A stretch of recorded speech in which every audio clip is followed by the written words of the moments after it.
os nossos pastores jubilados. É um mês inteiro de comemoração aos nossos queridos. E essa igreja tem bastante, né? Extrapola o dia de mês, aí tem que encontrar dias para celebrar com esses pastores aqui. Então a SAF, né, tem uma comemoração a fazer nesse instante. Quem vai trazer a homenagem? A Suzana e a nossa irmã. Ela vai falar primeiro, depois a Suzana vai dar uma outra palavra também.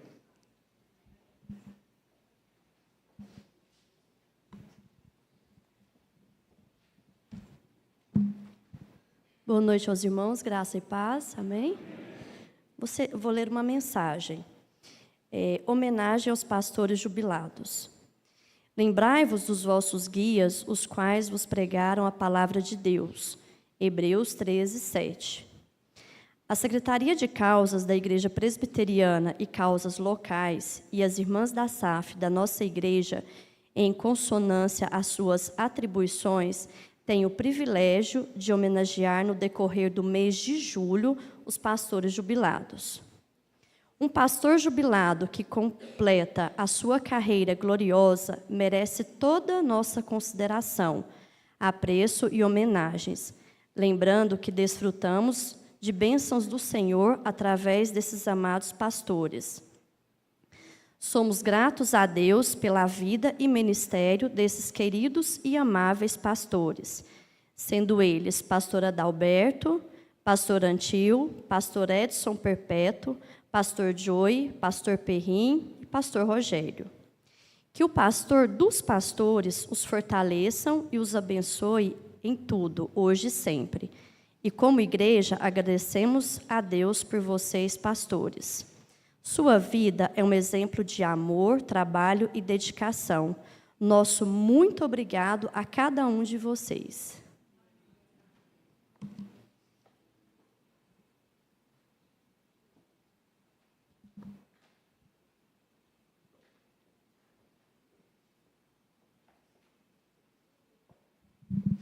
Graça e paz, irmãos. Convidar o pastor Perrini, que hoje ele é homenageado, para vir aqui à frente. E também a esposa, né? Porque por trás desse grande pastor, eu tenho certeza que tem uma grande esposa, a Carlota.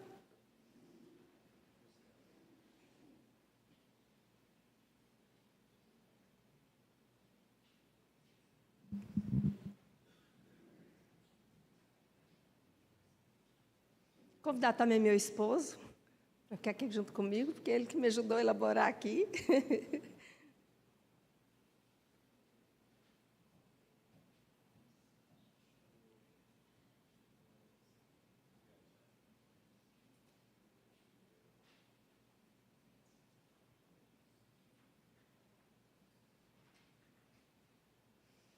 É com grande alegria que coube a nós falar dessa pessoa tão querida.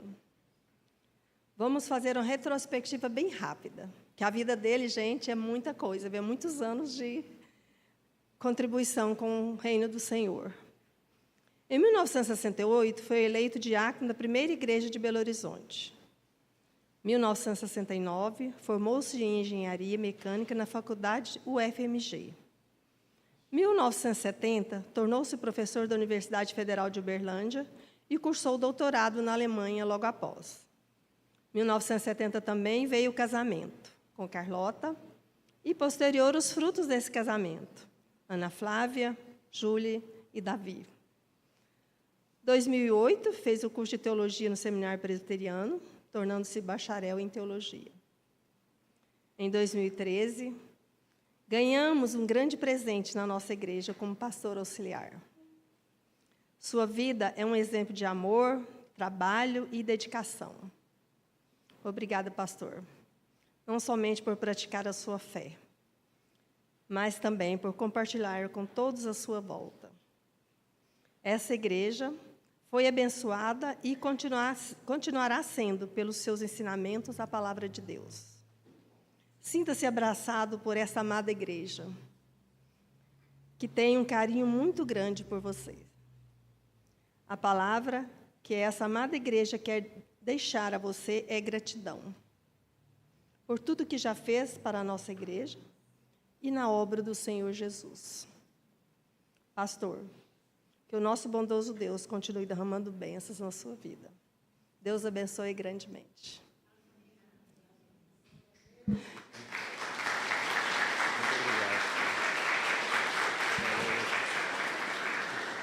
E agora o Ailton vai fazer uma oração para esse nosso querido pastor, né? Irmãos, nesse período de 2013,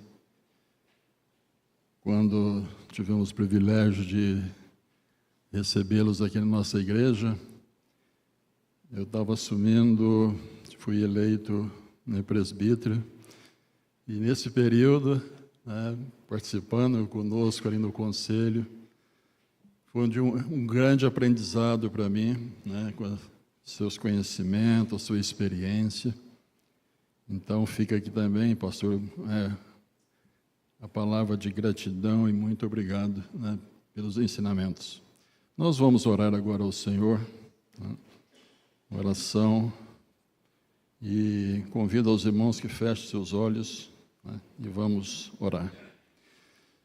Senhor Deus, nosso Pai, nós somos gratos pelo privilégio que o Senhor nos concedeu de ter o irmão pastor Perrin, também com a sua esposa Carlota, que são exemplos para nós aqui na nossa igreja, e não só na nossa igreja, mas por onde eles passam, com o seu testemunho de vida.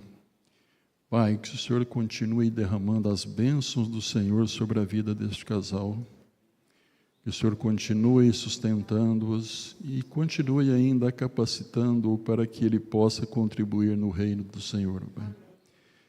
Cuida desses amados irmãos e privilégio para nós de tê-los no nosso meio.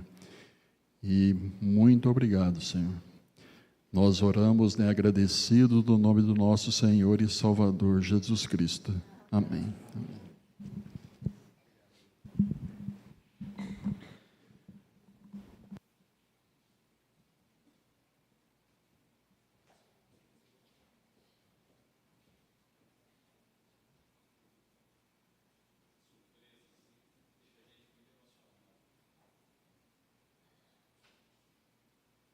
Estava falando que essas surpresas deixam a gente muito emocionado, hein?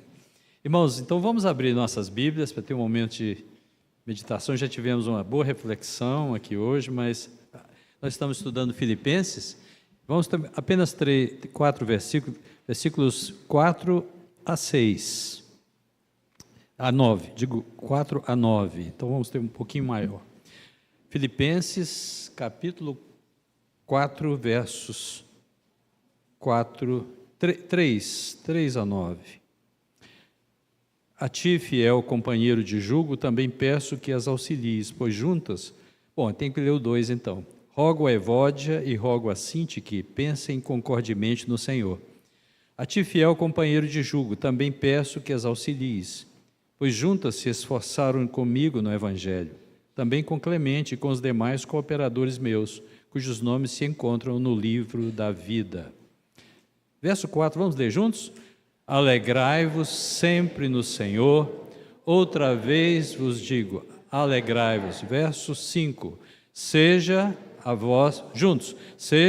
vossa moderação conhecida de todos os homens, perto está o Senhor. Versos 6 e 7, não andeis ansiosos de coisa alguma, tudo, porém, sejam conhecidas diante de Deus as vossas petições pela oração, pela súplica, com ações de graças. 7. E a paz de Deus, que excede todo entendimento, guardará o vosso coração e a vossa mente em Cristo Jesus. Verso 8. Finalmente, irmãos, tudo que é verdadeiro, tudo que é respeitável, tudo que é justo, tudo que é puro, tudo que é amável, tudo que é de boa fama, se alguma virtude há e se algum louvor existe, seja isso que ocupe o vosso pensamento. Verso 9, último versículo. O que também aprendestes e recebestes e ouvistes, e vistes em mim, isso praticai, e o Deus da paz será convosco. Amém, irmãos? Todos conhecem, é bem conhecido esse texto, né? Mas é sequência dos estudos de Filipenses. Vamos ainda ter um momento de oração a Deus nessa manhã. Feche os seus olhos. Vamos orar. Pedimos, Pai, a iluminação do Espírito Santo para aprender a Tua palavra nessa noite. Que nos dá, Espírito Santo, que nos dá conforto, que nos dá ânimo, que nos dá direção. Pedimos que a Tua palavra nos ajude, Pai, a viver em paz, em meio ao mundo tão atribulado, tão cheio de problemas, aterrador, cheio de incertezas, Pai. É o que te pedimos em nome de Jesus. Amém? Amém.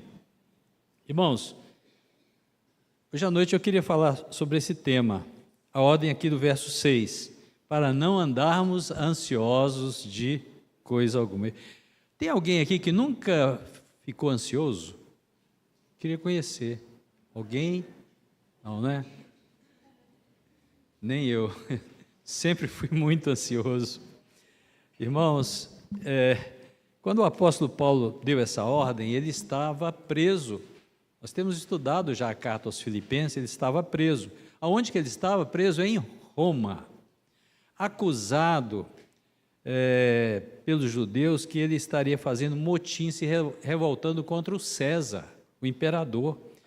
Porque o imperador era chamado de Senhor Curios, né? E os cristãos diziam não somente, não, o Cristo é que é o Curios, que é o Senhor, né? Que tem autoridade sobre os vivos e os mortos. É Cristo e não o César. E isso era extremamente ofensivo para os romanos, muito ofensivo. E também o fato dos judeus se sentiam muito ofendidos. Por quê que eles se sentiam ofendidos? Pelo fato que Jesus era considerado o Messias, mas ele era o crucificado. Então eles denunciaram Paulo às autoridades romanas, usando essa manobra, mas para tentar parar o crescimento do cristianismo. E pararam uma parte, porque conseguiram prender Paulo, mas não conseguiram parar o crescimento do cristianismo. A história revela isso. E Paulo foi preso primeiro em Jerusalém, ficou preso 2 anos em Cesareia. E ali aguardando o julgamento, aqueles procuradores ali, durante 1 ano, 2 anos, um tentando corromper Paulo, para ver se ele só pagasse alguma coisa. Esse negócio de corrupção já é desde aquela época, né? E Paulo descobriu que não ia para lugar nenhum. Então ele apela para o imperador César, né? E como cidadão romano, ele tinha esse direito de apelar para César e ser julgado pelo imperador. Então, quando o cidadão se sentisse insatisfeito, e está lá em Atos capítulo 16, a viagem que ele fez, o naufrágio que Paulo sofreu, e ali agora em Roma, ele fica em prisão domiciliar. E aí ele é permitido, irmãos, ficar em uma casa, né, cercar, 2 anos ali que ele estava preso. Ele alugou uma casa, ele ficava ali guardado por um soldado da guarda pretoriana, né, que era a guarda pessoal do imperador. Irmãos, Paulo então escreve essa carta aos Filipenses, nesse período de 2 anos. Alguns dizem que ele também escreveu Filemon, escreveu a carta aos Colossenses, né? Há uma controvérsia, mas dizem também que até a carta aos Efésios, alguns acham que não foi lá, mas ele então escrevia essas cartas com o seu amanuense, com alguém que ele pudesse ditar. E ele estava incerto com relação ao seu julgamento. Será que seria solto? Mas ele tinha expectativas positivas de que seria solto. E o meu ponto aqui é que esse homem que estava preso, encarcerado, ele podia escrever cartas e dizer aos seus amigos o quê? Não fiquem ansiosos. Isso para mim é muito forte, porque, irmãos, a gente não está preso, a gente vive ansioso, preocupado, né? Mas ele mesmo não vivia ansioso, ele tinha aprendido o segredo do contentamento. E ele mesmo vai falar sobre isso, alguns versículos aí no capítulo 4, que ele aprendeu a viver feliz e contente com o que ele tem, tendo muito ou tendo pouco, qualquer que fosse a sua situação. Por quê? Paulo havia aprendido a se regozijar em Cristo Jesus. E isso tudo eu estou dizendo para que alguém não possa dizer para ele assim, não, você não está mandando ele não ficar ansioso, mas você não sabe o que é que eu estou passando, né? Às vezes a gente ouve essas coisas, essa história. Você não sabe como é que é a minha vida, né? Mas quando alguém vem dar um conselho, a gente diz, você nem sabe os meus problemas, você não tem ideia. Mas o que eu digo é que nenhum de nós passou pelo que Paulo passou. Nenhum de nós. Esse homem que diz, não viva ansioso de absolutamente coisa nenhuma. E os filipenses, eles tinham motivos de ficarem ansiosos. Por quê? Por quê, irmãos? Porque a cidade de Filipos era uma colônia imperial romana. E foi lá que Paulo esteve 10 anos atrás, antes de escrever essa carta. Paulo tinha estado lá pregando o evangelho naquela cidade. E foi ali denunciado, ele foi preso ali em Filipos. Foi surrado, foi publicamente surrado e foi levado ao cárcere, de onde Deus o tirou de uma forma maravilhosa, né? Vocês conhecem o relato, em Atos, capítulo 16. E foi lá em Filipos que ele conheceu Lídia, aquela vendedora de púrpura que se converteu. E foi lá que o carcereiro também se converteu, lembram disso? O carcereiro se converteu quando houve aquele terremoto lá. E foi lá que Paulo também libertou uma mulher possessa de espírito de adivinhação, dando origem a toda aquela crise. Então Paulo conhecia toda a cidade. E Paulo pregou o evangelho, e muitos filipenses creram em Jesus Cristo pela graça de Deus, e a igreja cresceu e começaram a sentir um pouco da perseguição que Paulo sentiu quando esteve lá. Por quê? Porque estavam muito próximos do Império Romano, né? Pois Filipos era uma colônia militar romana e se considerava uma extensão de Roma. Então a situação dos crentes em Filipos era de uma ameaça constante. Tinham razões humanas para viverem ansiosos, para viverem preocupados. Será que seremos presos como Paulo está preso? Será que seremos denunciados como Paulo? Será que nós iremos para a cadeia por professarmos a mesma fé do apóstolo Paulo? Foi por isso que Paulo, no final da carta, ele tira um tempo para falar do seu contentamento, da sua tranquilidade, da paz de Cristo Jesus em meio a qualquer circunstância. Amém, irmãos? E Paulo dá uma ordem. Veremos o que ele está ordenando para entender o que ele está dizendo.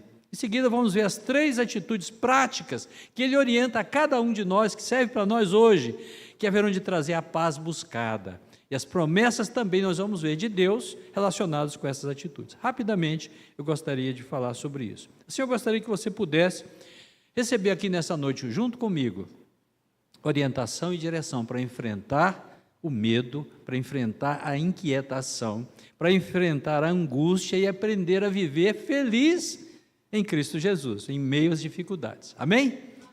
Bom, primeiro então, a ordem de Paulo no verso 6, não andeis ansiosos de coisa alguma. Isso para mim é difícil, irmãos. A expressão andar ansioso significa viver ansioso, porque já que a vida é descrita como uma caminhada, né? Então não andar ansioso, é não viver ansioso no dia a dia de cada um de nós. Então essa palavra ansioso é uma palavra de origem grega, em cuja raiz está a palavra divisão, ou dividido. O que expressa isso? Muito bem a situação de quem está ansioso. Quem está ansioso é como se fosse estrangulado, é alguém que está com a mente dividida, alguém que está indo em várias direções, alguém com a mente que não está coesa, né? As contas não batem, vai em várias direções, se sente estrangulado. Esta é uma boa descrição do estado que nós temos de ansiedade. À noite nos deitamos para dormir e a mente não consegue fechar, porque ela está puxando em várias direções, né? Ela está dividida. É por isso que a palavra ansioso tem a raiz na palavra dividido. Não vivam com a mente dispersa, a mente indo para todas as direções. A gente às vezes pega um pensamento, aí vem outro pensamento, a gente está pensando em tudo e em nada ao mesmo tempo. Vários pensamentos, a mente caminha em várias direções. Esse é o conteúdo da palavra ansioso biblicamente. E ela tem vários sinônimos: inquietação, perplexidade, não é? Angústia, palavras consideradas como sinônimos de ansiedade. É que é importante, eu queria esclarecer, irmãos, nessa noite, que nem toda ansiedade, preste atenção, é resultante de um fundo espiritual, como é o caso aqui. Ontem eu estava conversando com o Heber e com a Élica sobre isso lá em casa. Existe um tipo de ansiedade que tem origem clínica. Tem pessoas que têm distúrbios, tem pessoas que têm desequilíbrios na química do cérebro, hormônios, que produzem esse quadro de ansiedade, esse quadro de preocupação. Eu quero dizer com isso que nem toda depressão, nem toda angústia é necessariamente fruto de uma deficiência espiritual.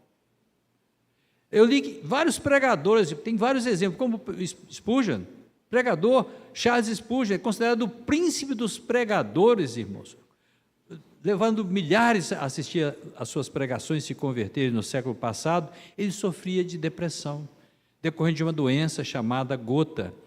Às vezes a tristeza era tanta, o desânimo eram tão grandes na vida de Spurgeon, que algumas vezes ele era levado pelos diáconos para a igreja para pregar, porque ele não conseguia se mover, tal a perplexidade, tal a angústia, tal o medo que ele sentia, e obviamente não era um problema espiritual. Spurgeon era um homem de Deus, um homem crente, fiel, que Deus tinha usado para converter muitas e muitas pessoas. Então, irmãos, existe de fato algum tipo de angústia, algum tipo de ansiedade, que não é necessariamente resultado de alguma deficiência na fé. Então, isso é importante fazer esse diagnóstico correto. Por quê? Porque esse tipo de ansiedade que acabamos de descrever pode ter ajuda na medicina, em medicamentos. Mas o tipo que Paulo cita aqui, não, porque é um problema de natureza espiritual. É por isso que é importante ter um diagnóstico correto para dar uma atitude correta, não é? O tipo de ansiedade que o apóstolo Paulo descreve aqui é aquela ansiedade decorrente da falta de confiança em Deus, da falta de oração, do uso errado de pensamentos e uma prática cristã pecaminosa. Irmãos, essas coisas nos tiram a paz, essas coisas nos privam da tranquilidade, e o crente vive uma vida de ansiedade como uma deficiência espiritual, doutrinária na sua vida. Nesse sentido, Paulo lembra aos Filipenses: não andem ansiosos de coisa alguma, nada tire a paz de vocês, coisa pequena, coisa grande, coisa do presente, coisa do amanhã. As coisas do amanhã são as coisas que mais, às vezes, tiram a minha paz, né? Aquelas que ainda não aconteceram. Eu ficava quantas vezes eu levantava preocupado com coisas que nem tinham acontecido ainda. Eu não sei como é que são vocês, eu confesso, irmãos, durante anos foi o problema, foi luta para mim, lutar com isso. Amanhã você vai se ocupar disso, mas hoje ele já está pré-ocupado, já está ocupado antes do momento. Então, o que a palavra de Deus nos ensina é que nada deve tirar a nossa paz. Coisas do presente, coisas do porvir, coisas pequenas, coisas grandes, que nada nos tire a paz. Em outras palavras, não vivam ansiosos de absolutamente coisa nenhuma. Isso aqui é uma ordem, não é um pedido, não é um conselho, não é uma sugestão, é uma ordem. Assim como a ordem é não matarás, não adulterarás, aqui é não estejam ansiosos. Portanto, o crente que vive essa constante vida de ansiedade, de preocupação com o futuro, com as coisas de si mesmo, ele está infringindo uma ordem bíblica. Foi quando quando eu aprendi com isso aqui. Isso aqui é um mandamento por vários motivos. Primeiro, por que é o mandamento? Um crente que vive ansioso é uma péssima recomendação do Evangelho. Não é verdade? Porque o que nós dizemos? Dizemos que Deus criou o mundo, Deus mantém o mundo, Deus nos mantém. Cremos que Deus ouve as nossas orações ou não cremos, irmãos? Cremos. Cremos que Deus supre as nossas necessidades. Cremos que Deus enviou o seu Filho para perdoar os nossos pecados. Cremos que Deus nos deu a vida eterna. Irmãos, cremos que depois da morte nós vamos para o céu com o Senhor. Então por que eu continuo vivendo ansioso? Irmão, se você crê em tudo isso, então a ansiedade é uma péssima recomendação, não é, para o mundo do cristianismo. Quando eu era estudante de engenharia, nós conhecemos uma irmã missionária na Aliança Bíblica Universitária, chamada Ruth Simmons. E a Ruth Simmons nos contou que uma vez, ela estava muito jovem ainda, iniciando a parte dela de evangelismo, e num avião, ela sentou-se, estava lendo ali a Bíblia, e do lado um senhor, um empresário, perguntou o que ela era. Ela começou missionária e começou a falar de Deus para ele, a confiança que ela tinha em Deus.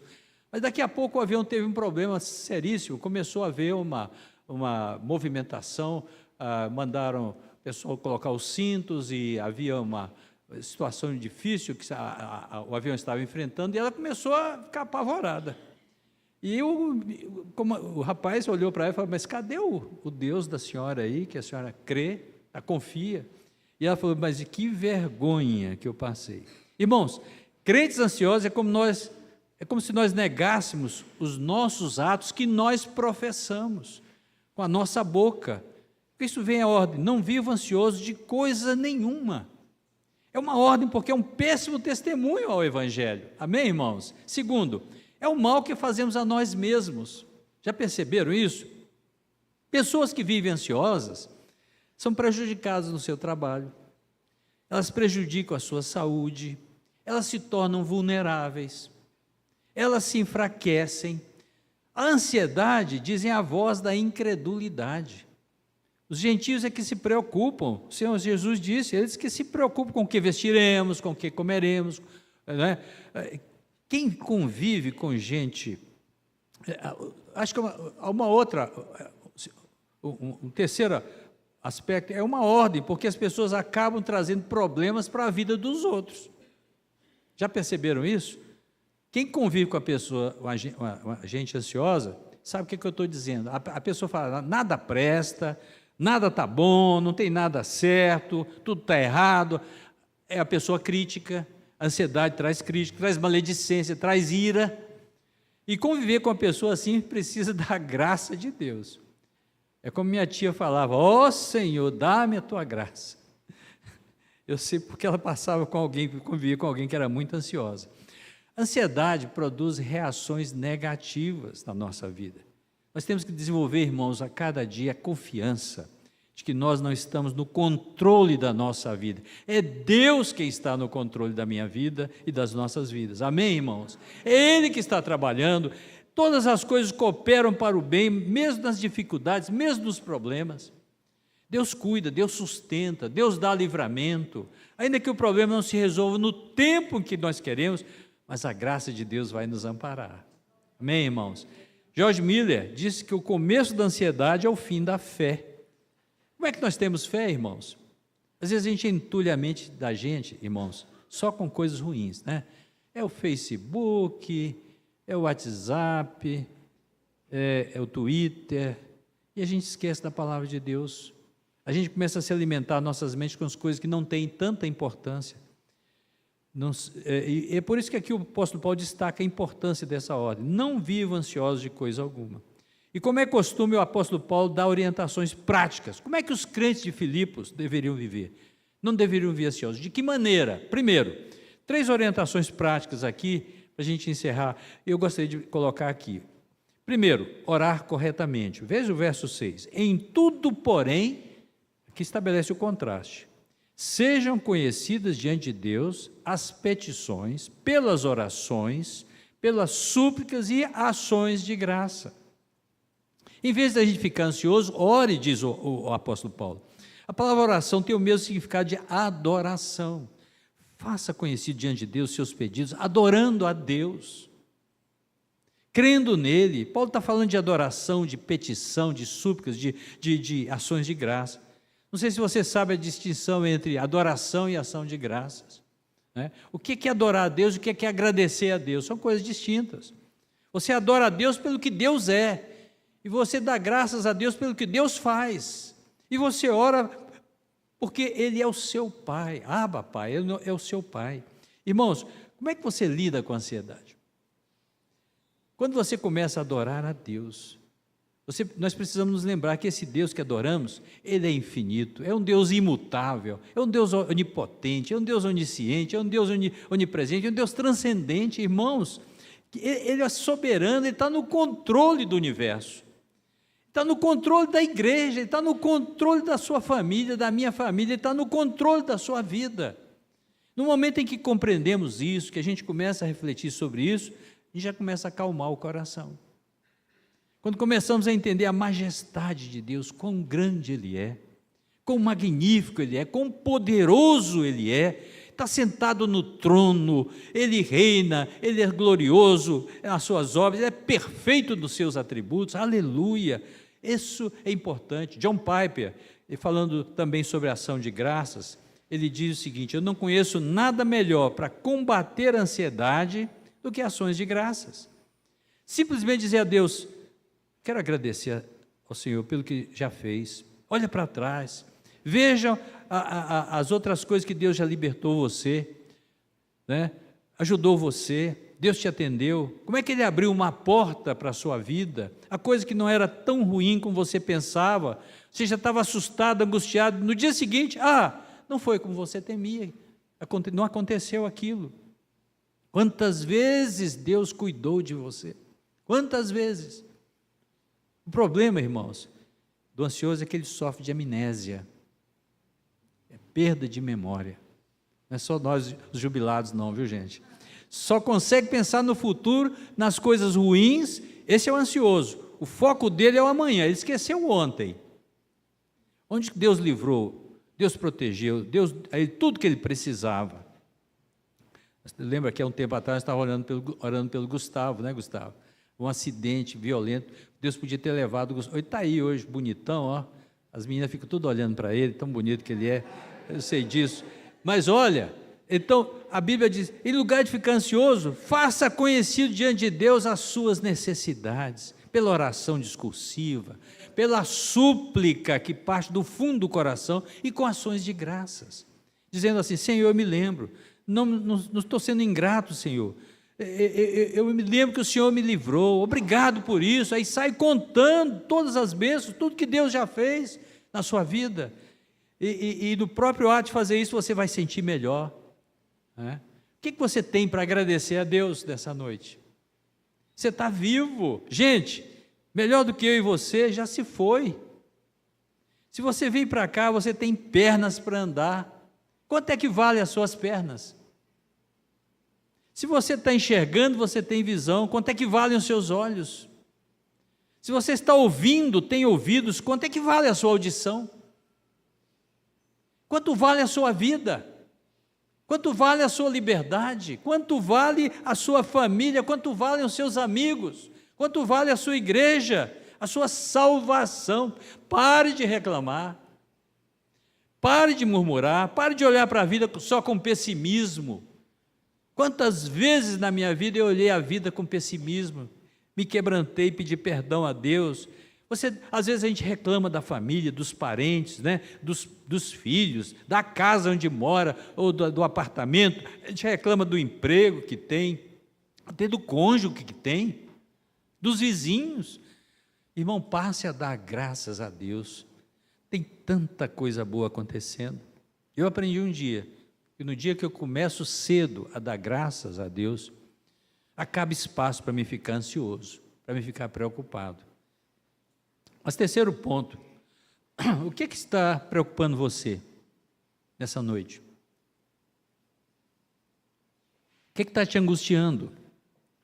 A Bíblia ensina: leve isso diante de Deus em oração e súplica. Não é que Deus não sabe, claro que Deus sabe, mas Ele quer que você diga. E nós não estamos falando aqui de um ídolo, de um Deus distante, de um ídolo morto, não, nós estamos falando com aquele Deus que você pode chamar de Abba, Pai. Aleluia, o Pai de toda consolação. Ele quer que você se aproxime dEle e faça conhecido diante dEle os seus pedidos, né? Aquelas coisas que o atormentam, que tiram a paz de você, que angustiam, por menores que sejam. Então, em vez de ficar ansioso, traga o motivo da ansiedade diante de Deus e faça isso através de súplicas. Oração é o termo grego mais comum para esse tipo de disciplina espiritual. Se refere a todo pedido de falar com Deus, simplesmente. Depois use súplica, mais específica, alguém que está lá no fundo do poço, alguém que já perdeu a esperança, e confia que a pessoa a quem ela se dirige pode resolver, pode resgatar. É um pedido de alguém que não impõe condições nenhuma, é uma súplica. Talvez fosse assim: Senhor, tenha misericórdia de mim, Senhor. Eu dependo disso para sustentar minha família, Senhor, meus filhos. Senhor, não permita que isso aconteça. Eu não tenho para onde ir, Senhor, socorro. Socorre, Senhor Deus dos céus e da terra. Faz alguma coisa, Senhor. O Senhor prometeu. E você vai sentir o que Paulo aqui fala, a promessa. Olha o verso 7. Olha a promessa do verso 7. E a paz de Deus, que excede todo o entendimento, guardará o vosso coração e a vossa mente em Cristo Jesus. Que promessa maravilhosa. Se você orar corretamente, em vez de ficar ansioso, focado no futuro, lembrar do que Deus fez, suplicar a Ele com base nas suas promessas, informar a Deus pela oração, a promessa é essa. Não é que Deus vai resolver todos os seus problemas necessariamente. Não, Ele não está dizendo isso. Deus não vai, mas Deus vai te dar um estado mental, um estado espiritual, um estado emocional apropriado no meio da circunstância. É como Paulo. Paulo não estava solto, ele estava preso, mas ele gozava de paz, apesar das suas cadeias. Irmãos, Deus promete que a paz dele vai guardar o nosso coração. E a paz de Deus é a paz que procede de Deus. E a gente faz uma distinção aqui entre paz com Deus e paz de Deus. Paz com Deus todo crente tem, a vida toda, né? Paz com Deus, né? Ansioso, angustiado ou não, você tem paz com Deus. A paz com Deus significa que Ele não está mais em guerra conosco, Ele se reconciliou conosco. Isso é o resultado da justificação. Romanos capítulo 5, você lê isso lá. Paulo escreve: justificados, pois, mediante a fé, temos paz com Deus. Também Romanos capítulo 8, não tem mais qualquer condenação para o que está em Cristo. Se você crê em Cristo, nós temos paz com Deus, mas nem sempre temos a paz de Deus, que é o sentimento que procede de Deus, de que estamos bem, que nós nos sentimos alegres. Essa paz de Deus, Ele nos dá da sua paz, essa sensação, irmãos, de paz, de alegria, de gozo, que segundo o apóstolo Paulo aqui, excede todo entendimento, excede toda a nossa capacidade de compreender e de descrever. Você já deve ter sentido isso em momentos de dificuldade. Você suplicou, você buscou a Deus, você se quebrantou e de repente vem aquela paz, aquele sentimento gostoso, encheu o seu coração, descansou sua mente, encontrou descanso para o seu coração atribulado, aflito. Esse é um tipo de experiência que você não consegue escrever, porque ultrapassa o nosso entendimento, a nossa compreensão. Porque de fato nós estamos lidando com um Deus que ultrapassa a nossa compreensão. Paulo promete que a paz de Deus, que desafia a nossa compreensão, vai guardar o nosso coração e a nossa mente. Essa palavra guardar aqui, os comentaristas falam que é a palavra do vocabulário militar. É muito apropriado lá para os filipenses, porque Filipos era uma colônia militar, né? Palavra que os leitores convertidos conheciam. Tinha muita gente, ex-soldados lá na igreja em Filipos.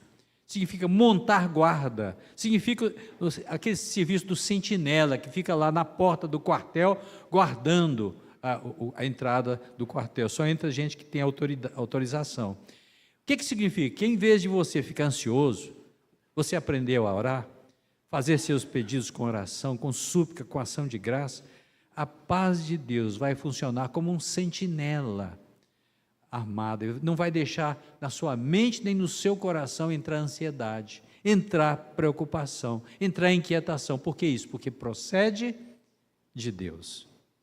O versículo diz: guardará o vosso coração e a vossa mente em Cristo Jesus. Os argumentos da paz procedem de Cristo Jesus. Deus me lembra: olha que eu dei o meu filho por você, será que eu não posso dar outras coisas? Eu que lhe dei vida neste mundo, não posso te dar uma vida eterna?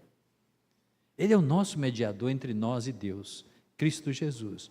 Então, quando nós oramos corretamente, dizendo a Deus, suplicando com ações de graça, Ele preenche o nosso coração com paz, com alegria, com discernimento, e passamos o fardo para Ele. Se trouxermos diante de Deus nossa ansiedade, a paz de Deus vai guardar o seu coração, o meu coração, a sua mente, a minha mente, em Cristo Jesus.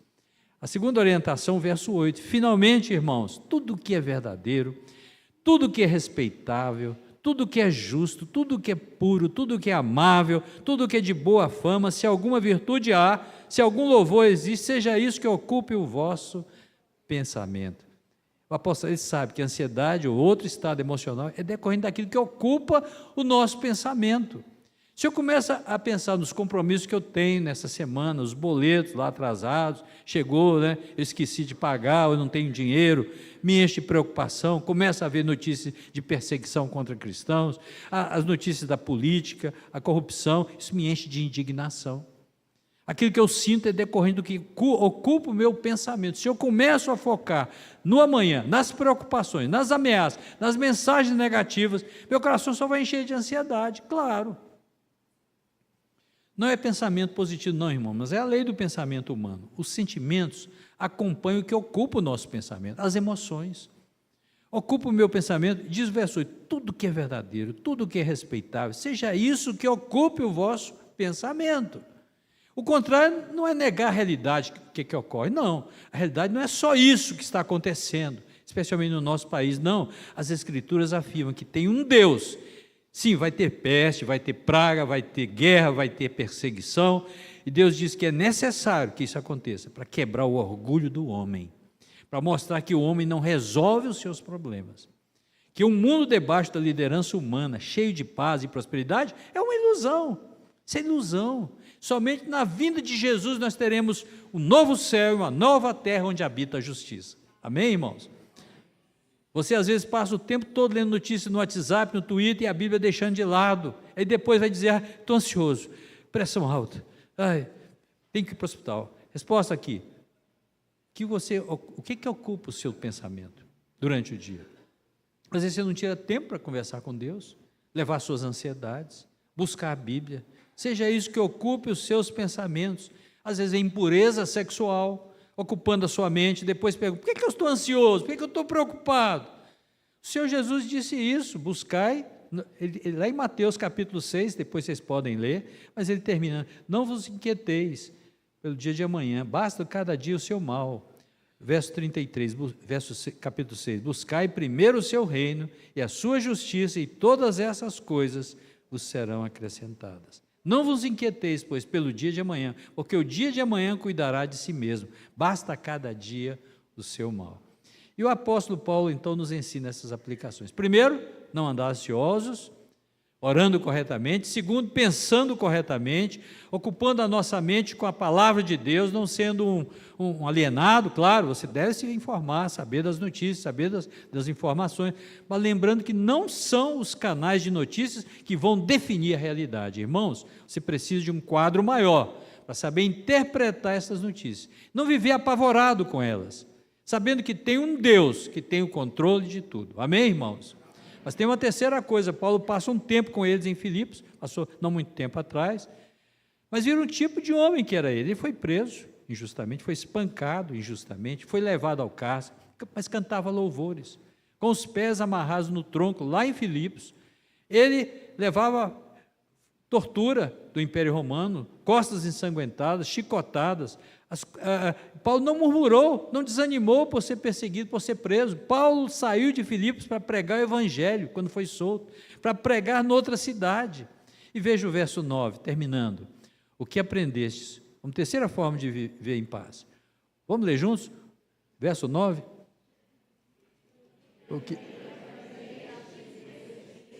E eu vi isso.